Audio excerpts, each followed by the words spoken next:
예, 저희들이 오늘 에스더서를 이렇게 함께 읽었습니다. 에스더서 하면 여러분들 이렇게 기독교 신앙을 가졌으면 이렇게 흥미진진한 이야기고 또 이렇게 한두 번씩 많은 분량의 책도 아니기 때문에 읽었을 거라고 이렇게 생각을 합니다. 그래서 이미 익숙해져 있는 그런 이야기인데 또 하나님이 저희들에게 무엇을 얘기하시는지 오늘 함께 나누도록 하겠습니다. 성경 66권 중에 여성의 이름으로 우리 가운데 하나님 말씀으로 이렇게 다가오는 책이 두 권이 있죠. 하나는 룻기라고 여러분들 들어서 아실 거예요. 그리고 또 다른 하나는 오늘 이제 함께 읽은 에스더의 활약상을 기록한 에스더서가 여성의 이름으로 우리 앞에 놓여져 있는 하나님의 말씀이죠. 룻기는 약속의 땅이라고 하는 그 가나안 그리고 예루살렘 안에 들어와서 살게 된 이방 여인 룻에 대한 이야기예요. 모압 여인이었죠. 이방 여인입니다. 근데 이방 여인인데 신앙의 결단을 내리고 약속의 땅 선민 가운데 들어와서 이제 메시아의 조상이 되는 그런 이야기를 기록한 것이 룻기죠. 4장이라서 더 짧은 이야기로 이렇게 저희들에게 알려지고 있고요. 오늘 이제 함께 나눌 에스더서는 약속의 땅이 아니에요. 이거는 이제 이방 땅 그리고 포로로 잡혀가서 살고 있던 그런 땅, 약속의 땅 밖에서 사는 이번에는 이방인이 아니고 유대 여자 에스더에 대한 이야기인 거죠. 배경과 그 이야기가 전혀 다른 그런 두 가지 책이라고 볼 수 있습니다. 그래서 에스더서는 이제 오늘 그 왕이 이름이 나오는데요. 성경에는 바사 제국이라고 나와요. 우리가 세계사 속에서 배운 페르시아 제국입니다. 굉장히 강성했고 또 힘이 있었던 제국인데 고대 근동을 이제 이렇게 평정하고 큰 제국을 이루게 되죠. 그 바사 제국의 아하수에로 왕의 이제 왕비가 되는 그런 역할을 이제 우리가 에스더서 초반부에서 볼 수 있고요.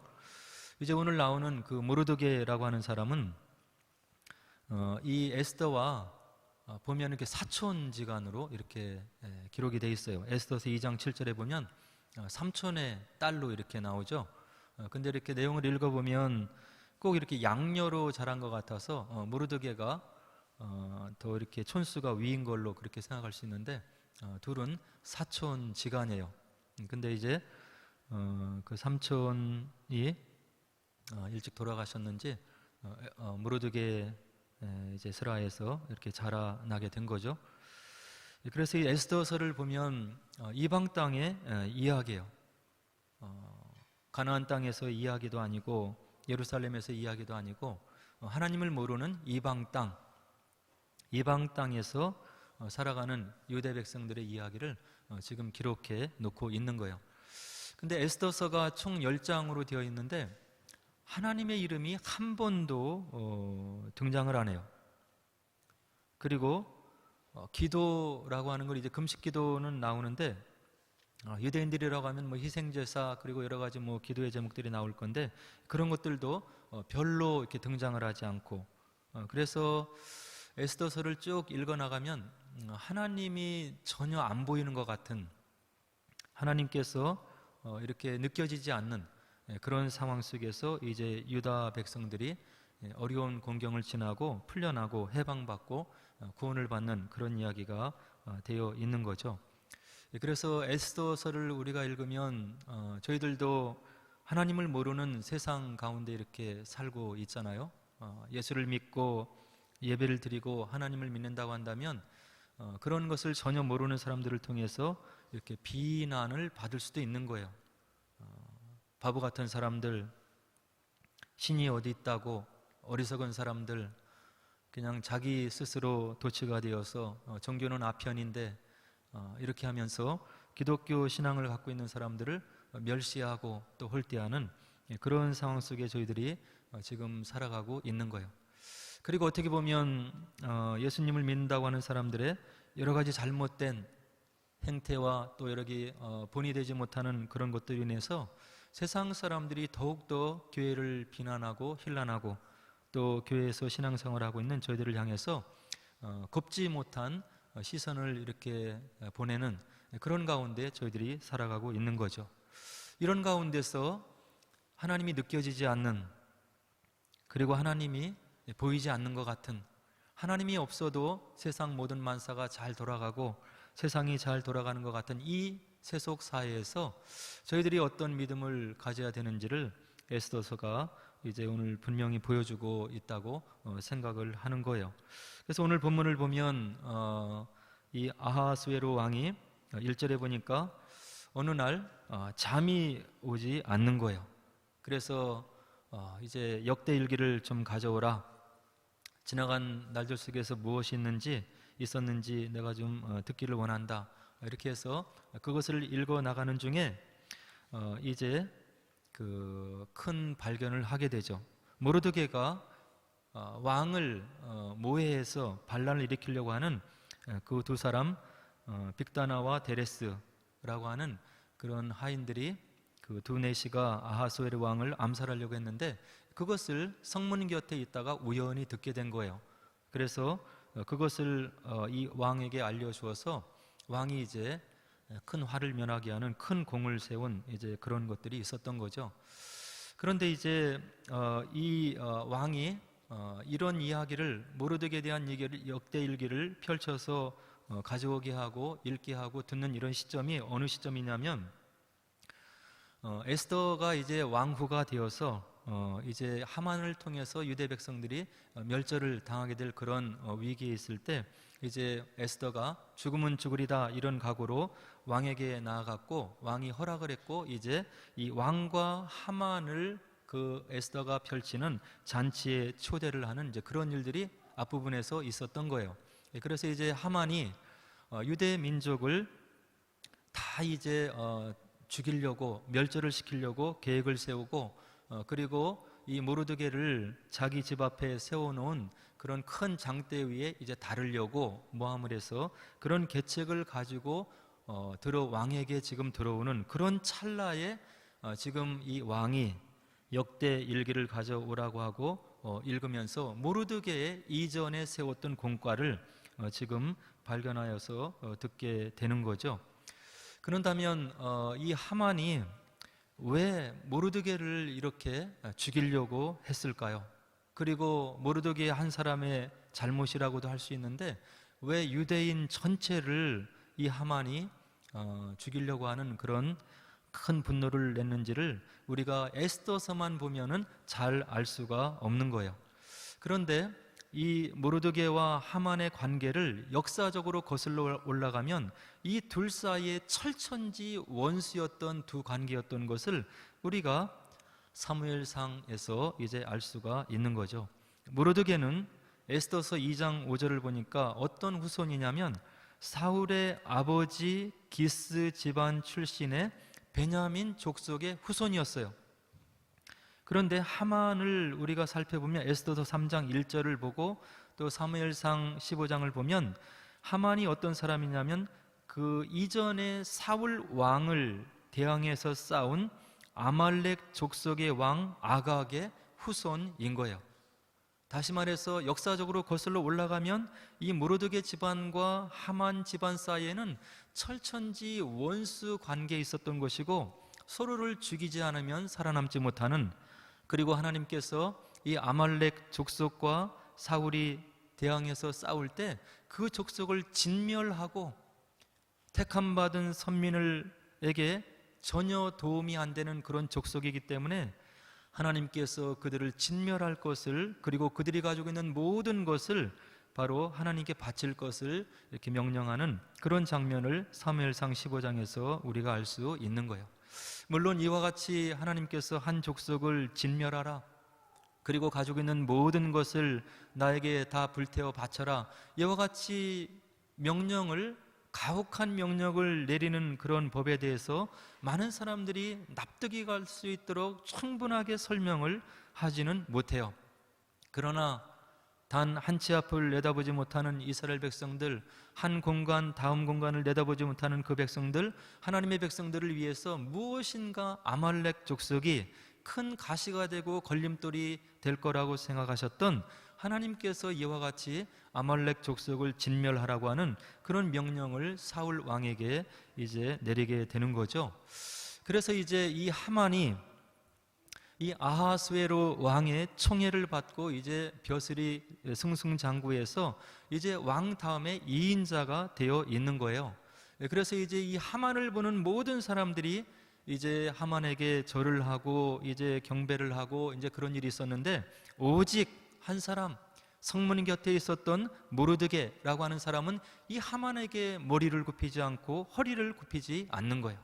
왜 그러냐면 이 모르드게는 하만이 누구인지 알고 있었고, 그리고 하만과 그 모르드게 그 조상들의 관계가 어떤 것인지를 분명히 알 수 있었기 때문에 그 아각 왕의 후손인 모르드게에게 그 하만에게 그의 신분이 아무리 높다 한들 내가 굽혀서 절을 할 수 없다, 이런 하나님의 명령에 기반한 그런 모르드게의 행위가 있었던 거예요.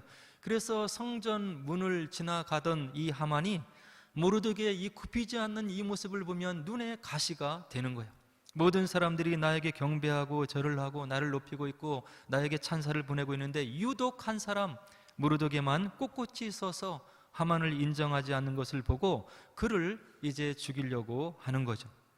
그래서 이제 이 모르드게가 어떤 족속인지 이렇게 뒤를 조사해 보니까 유대 족속이라고 하는 것을 하만이 이제 알아버리게 되는 거예요.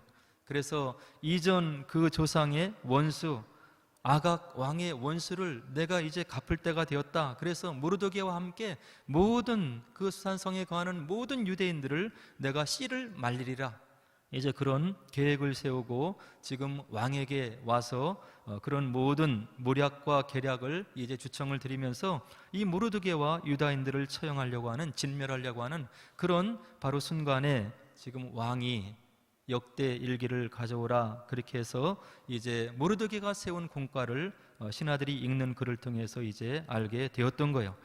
그래서 이것이 에스더서에서 하나님이 등장하지 않는 것 같고 하나님의 백성이 외롭게 이방 땅에서 홀로 살아가고, 그리고 이와 같은 멸문지화에 바로 풍전등화 같은 그런 그 멸절을 당하게 되는 그런 족속에 있었던 것을 생각할 수 있지만, 하나님께서 그 택하신 백성을 놓지 않으시고 그렇게 어렵고 힘든 상황, 모든 족속이 멸절을 당할 그런 상황에서 하나님께서 개입을 하셔서 왕이 잠을 이루지 못하는 그때 역대일기를 가져오라 이렇게 명하시고, 그 속에서 모르드게가 왕을 위해 세운 그런 공적을 이제 귀로 듣게 하는 거죠.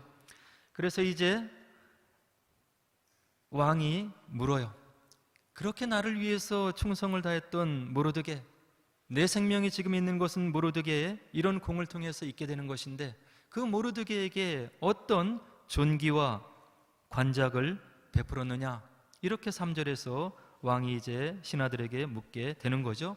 그런데 3절에 보니까 아무런 관작도 아무런 존귀도 모르드게에게 베풀지 아니하였나이다, 이런 이야기를 그때 이야기를 전해 듣게 되는 거예요. 그래서 왕이 이제 나에게 이와 같이 생명을 연장할 수 있는 그런 귀한 나의 신하인데, 백성인데 그에게 내가 이제 관작과 존귀를 베풀어야 되겠다 마음을 먹고 이제 밖에 누가 있느냐 이렇게 이야기를 하고 이제 밖에 사람들을 부르는 거죠. 그때 이제 밖에 하만이 있습니다 이런 이야기를 하면서 하만을 그럼 들어오게 하라 이렇게 명하시잖아요. 그리고 나서 왕이 하만에게 묻는 거예요. 6절에 뭐라고 묻습니까? 왕이 존귀하게 하기를 원하는 사람에게 어떻게 하여야 하겠느냐. 하만에게 왕이 지금 묻고 있는 거예요. 근데 지금 들어오는 그런 하만은 교만이 하늘에 찌르고 있는 거예요.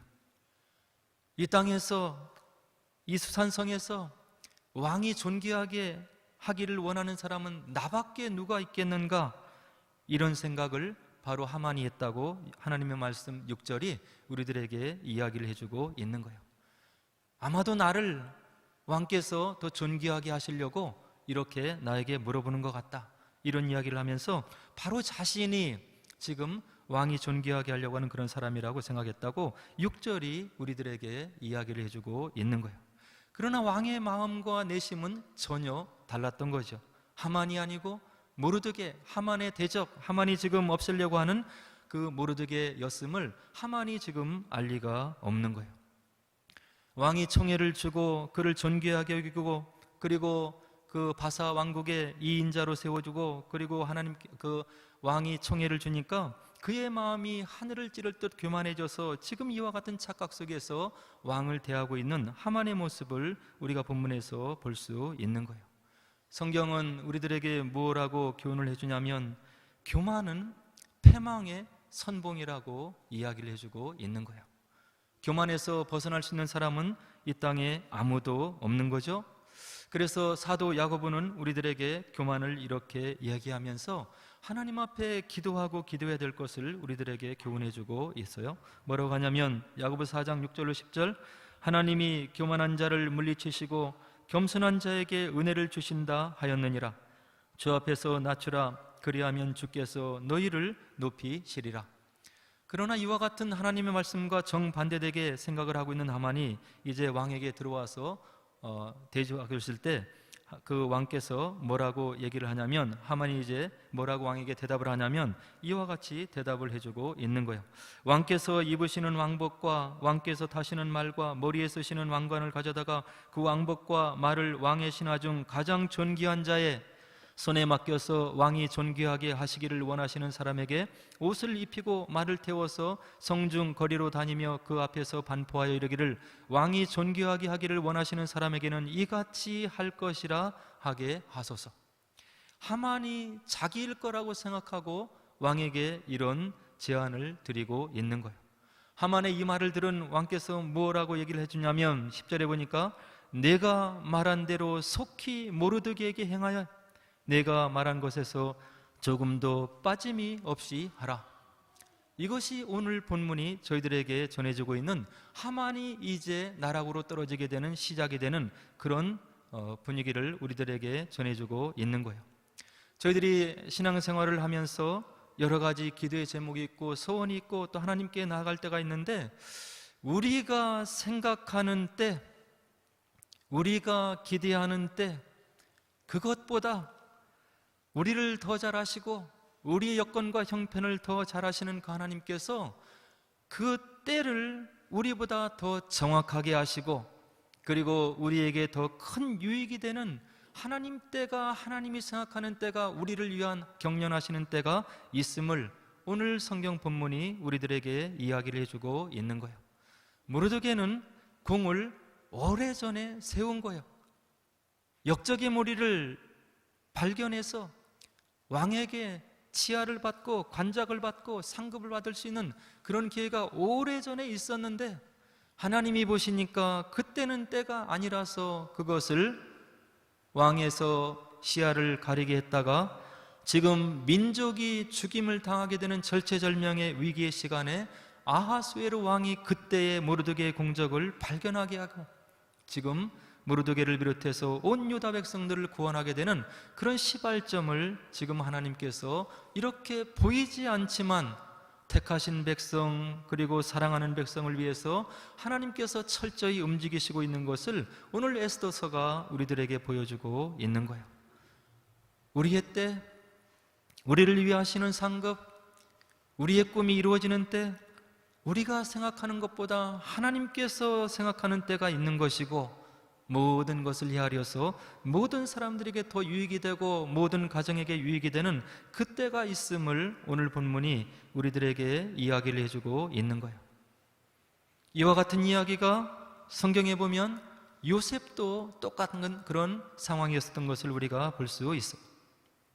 억울한 누명을 쓰고 왕의 신하들이 갇히는 그런 감옥에 있을 때 그 두 신하가 꿈을 꾸잖아요. 두 신하가 동일한 징조가 있는 꿈을 꾸는데 한시나 술 맡은 관원에게 바로 요셉이 꿈을 해몽해주고 지금부터 3일 후에 바로의 생일날이 되는데 당신께서는 복직이 될 것입니다. 그러나 떡을 맡은 관직을 가지고 있었던 사람은 3일 뒤에 처형을 당해서 바로 날아다니는 새가 당신의 머리를 쪼아먹을 것입니다. 이렇게 얘기를 하면서 있었을 때 요셉이 그 관직에게 부탁을 하는 것을 우리가 모세오경에서 볼 수 있어요. 당신이 이곳에서 나가게 되면 나를 구원해달라. 나는 이곳에서 이와 같은 어려움과 감옥에 갇힐 일을 내가 전혀 한 일이 없다. 당신이 나가게 되면 나의 억울함을 바로에게 아뢰어주고 그리고 나를 이곳에서 꺼내주기를 바란다. 근데 성경은 우리에게 뭐라고 창세기는 얘기합니까? 이 관리가 나갔을 때 요셉이 자기에게 꿈을 해몽해주고 그리고 3일 뒤에 그 누연할 것이라는 것을 얘기했다고 하는 것을 까마득하게 잊어버렸더라, 이렇게 이야기를 해주고 있는 거예요. 요셉은 아마도 하루라도 빨리 감옥에서 벗어나기를 원하는 마음이 간절했을 거예요. 그러나 그때가 하나님의 때는 아니었던 거예요. 요셉에게도 온 유대 백성들에게도 그리고 온 그 애굽 백성들을 위해서도 온 천하의 백성들을 위해서도 요셉이 그때 감옥에서 벗어나는 것은 하나님의 때가 아니었던 것을 우리가 그 말씀들을 통해서 알 수 있게 되는 거죠. 그래서 바로가 나중에 또 징조가 있는 꿈을 꾸고 그 꿈을 해몽하지 못하는 모든 애굽의 술사들의 어떤 고통을 겪는 그것을 바로 옆에서 이 관원이 보면서 내가 지금 나의 가호를 기억합니다. 바로 왕이요, 내가 오게 있을 때 이러이러한 사람을 알고 있었는데 내가 어느 날 징조 있는 꿈을 꾸었는데 그가 나에게 이러저러한 해몽을 해줬을 때 그 말씀대로 이루어져서 나는 복직이 되고 다른 관원은 바로 처형이 되었나이다. 내가 그를 기억하나이다. 그를 부르소서. 그가 왕의 꿈을 해몽해 줄 것입니다. 이렇게 했을 때 요셉이 그때 감옥에서 나오게 되고 바로의 꿈을 해몽하게 되고 애굽과 온 세상을 살릴 수 있는 그런 정치를 애굽의 총리가 되어서 요셉이 바로 해나가게 되고 그리고 모든 세상 사람들을 구원하고 형제를 구원하고 이스라엘 백성을 구원하는 그런 이야기를 창세기에서 우리들이 알 수 있는 거예요. 이것이 하나님의 역사인 거예요. 우리들은 조급해서 무엇을 원하기를 바라고 또 내가 기도한 것이 금방금방 이루어지기를 원하고 그러나 우리를 위해서 우리 가족을 위해서 그리고 많은 사람들을 위해서 하나님의 때가 있음을 오늘 에스더가 우리들에게 분명히 이야기를 하고 모르드게의 경우를 통해서 또 창세기에 나오는 요셉의 경우를 통해서 우리가 알 수 있는 거예요. 이것이 하나님 말씀이 우리들에게 주는 하나님의 지혜의 말씀인 거예요. 우리를 위한 하나님의 때가 있음을 기억하시고 우리 삶의 모든 여정 가운데 눈에 보이지 않지만 느껴지지 않지만 숨어 있는 것 같지만 하나님께서 역사하시고 우리의 삶을 경륜하시고 인도하심을 믿어야 그 믿음이 참된 믿음임을 오늘 본문이 저희들에게 이야기를 해주고 있는 거예요. 그래서 지나온 시간을 우리가 기도하면서 되돌아보면 에베네셀의 하나님을 우리가 고백하게 되는 거예요. 그때 내가 이런 어려움이 있었는데 그때 내가 이런 힘든 일이 있었는데 지나고 보니까 이와 같이 하나님께서 모든 것이 합력하여서 이루어 주시고 우리에게 더 큰 상급으로 그리고 더 큰 위로로 그리고 하나님의 소망 가운데 우리의 삶을 경륜하시고 주장하시고 계셨다고 하는 에베네셀의 하나님을 고백하게 되는 큰 신앙의 성숙을 우리가 경험하게 된다고 하는 이야기예요. 그리고 어떤 학자는 그의 책 모르고 사는 즐거움에 대해서 우리가 흔히 삶을 살면서 가질 수 있는 걱정과 염려에 대해서 다음과 같은 이야기를 해주고 있어요. 우리가 세상을 살아가면서 많은 염려와 걱정으로 살아가고 있죠. 이런 염려, 저런 염려. 그런데 이 학자가 연구를 해보고 그리고 이렇게 조사를 해보니까 우리가 평상시 살아가면서 하는 걱정의 40% 절대 현실로 일어나지 않는 것들을 가지고 사람들이 걱정한다고 이야기를 하고 있어요.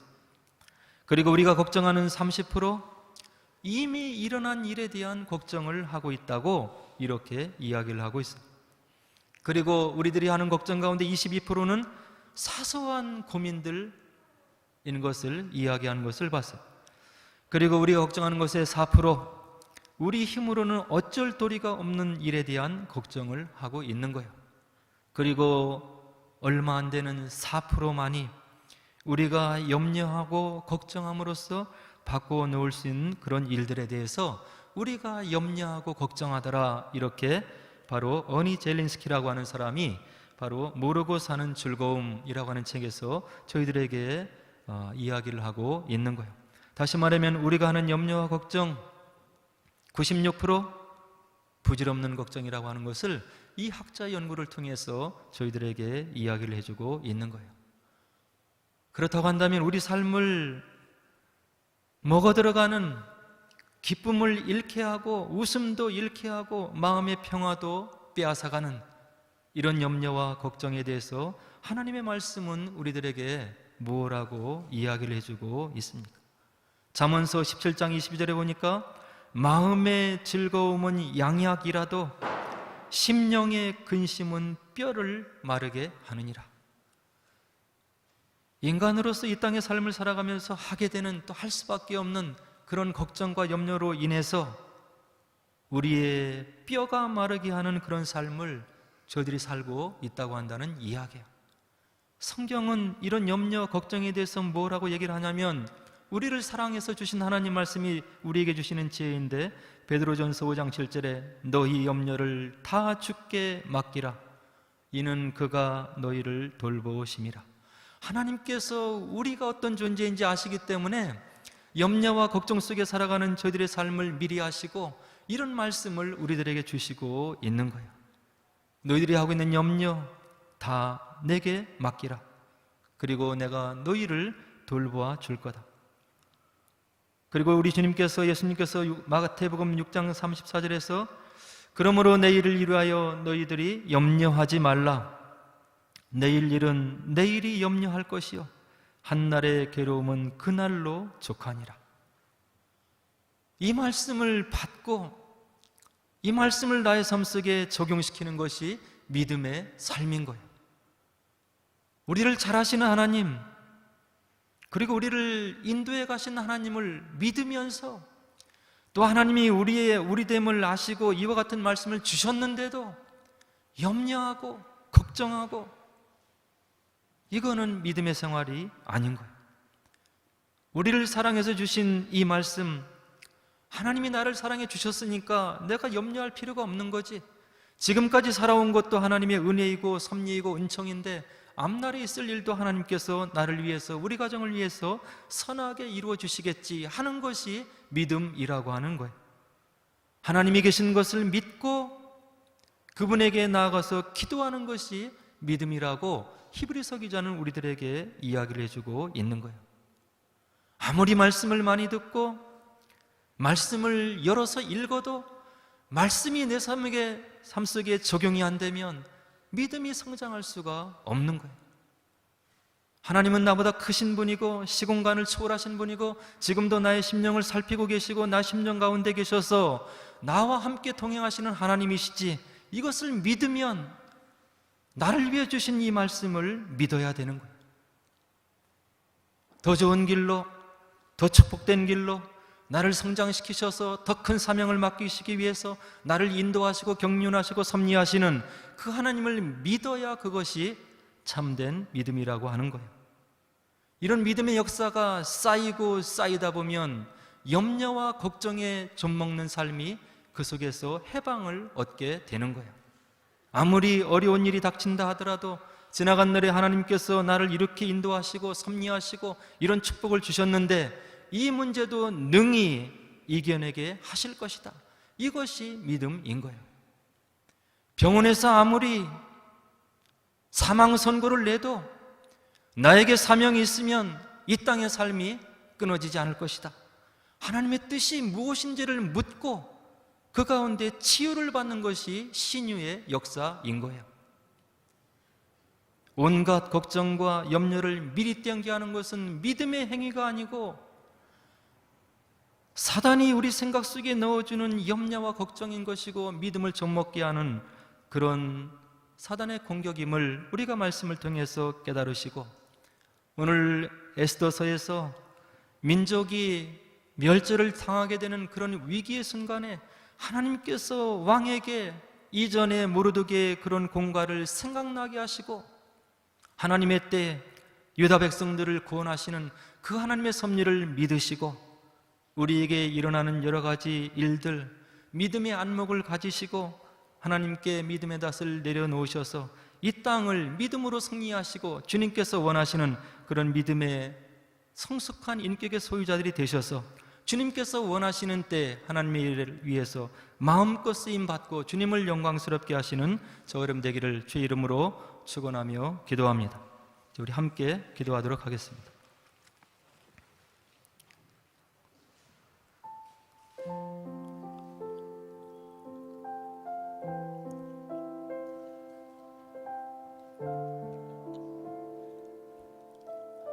이 땅을 살아가는 모든 사람들은